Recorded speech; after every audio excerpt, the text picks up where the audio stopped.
सभी को मेरा प्रणाम।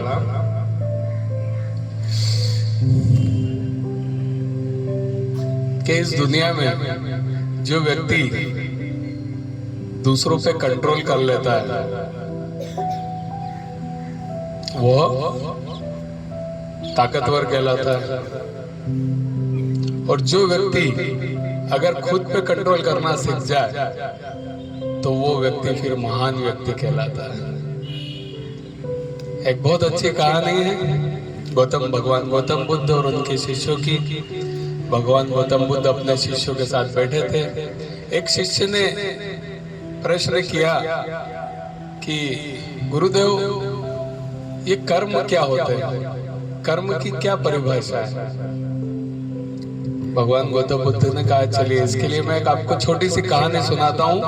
गौतम बुद्ध भगवान एक कहानी सुनाते हैं। एक बार एक राजा हाथी पर बैठकर अपने गांव में भ्रमण के लिए निकलता है। एक जगह भ्रमण करते हुए एक चौराहे पर एक दुकान होती है। उस दुकान के सामने से हाथी और राजा गुजर रहे होते हैं। हाथी वहां कुछ सेकंड के लिए रुकता है। राजा की नजर उस दुकानदार पे पड़ती है और राजा के मन में ख्याल आता है कि इसको कल साले को फांसी दे दूं। तो वो ये बात अपने मंत्री को बताता है कि पता नहीं क्यों है मंत्री, मुझे मेरे दिमाग में विचार आया कि कल इस दुकानदार को सुबह फांसी दे दे। मंत्री जी ये पूछने की कोशिश करता है कि ऐसा क्यों। इतने में हाथी आगे बढ़ जाता है, सवारी आगे बढ़ जाती है।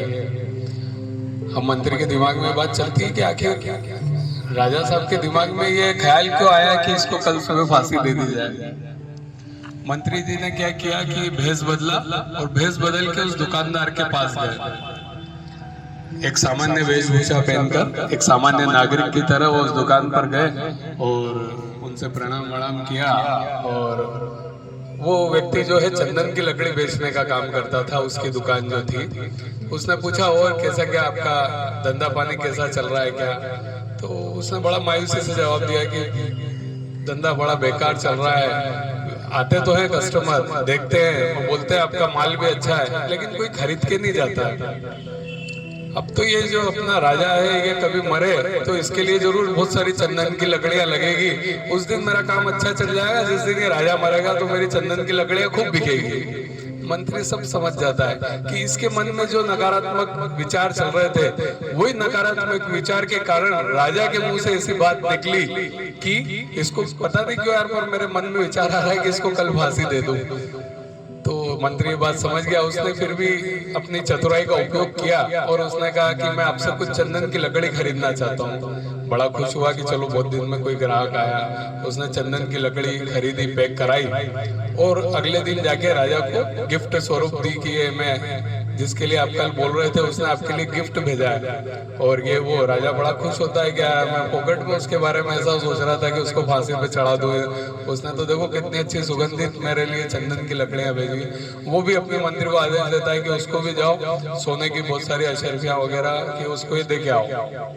ठीक है, मंत्री जी वापिस सामान्य वेशभूषा में वहां पर जाते हैं और उसको सारे सोने के सिक्के वगैरह और ये देते हैं। तो वो बड़ा खुश होता है। फिर उसके मन में भी विचार बदल जाते हो, कहते हैं मैं खामोखा उनकी मौत के बारे में सोच रहा था कि वो जलेंगे तो मेरी चंदन की लकड़ियां बिकेगी ये वो, जबकि राजा साहब तो बहुत अच्छे हैं, बहुत दयालु हैं, ये हैं वो है। तो कहानी तो यहाँ खत्म हो जाती है, लेकिन एक बहुत बड़ा संदेश हमें देके जाती है। वो संदेश है गौतम बुद्ध फिर पूछते हैं अपने शिष्यों से, तो बताइए अब कर्म क्या है? तो शिष्य बोलते हैं हमारे विचार तो गौतम बुद्ध बोलेंगे हमारा व्यवहार, हमारे वचन, हमारे बोल, यही हमारे कर्म है। गौतम बुद्ध कहते हैं हमारे विचार ही हमारे कर्म है। हम जैसा सोचते हैं वैसा होता है। अगर हम नेगेटिव सोच रहे हैं तो हमारे साथ नेगेटिव ही होना है, क्योंकि वो नेगेटिव ऊर्जा सामने वाले के अंदर भी जा रही है। तो हम जैसा सोचेंगे वैसा होता है। हमारे विचार ही हमारे कर्म है। हम अगर हमारे विचारों को अच्छा करेंगे, हमारे विचारों को पॉजिटिव करेंगे तो हम क्या बन सकते हैं? महान बन सकते हैं। जिनने विचारों को नियंत्रित कर लिया वो व्यक्ति महान व्यक्ति बन जाता है। बस इस कहानी का ये सार है। धन्यवाद। अच्छा लगा तो क्लिपिंग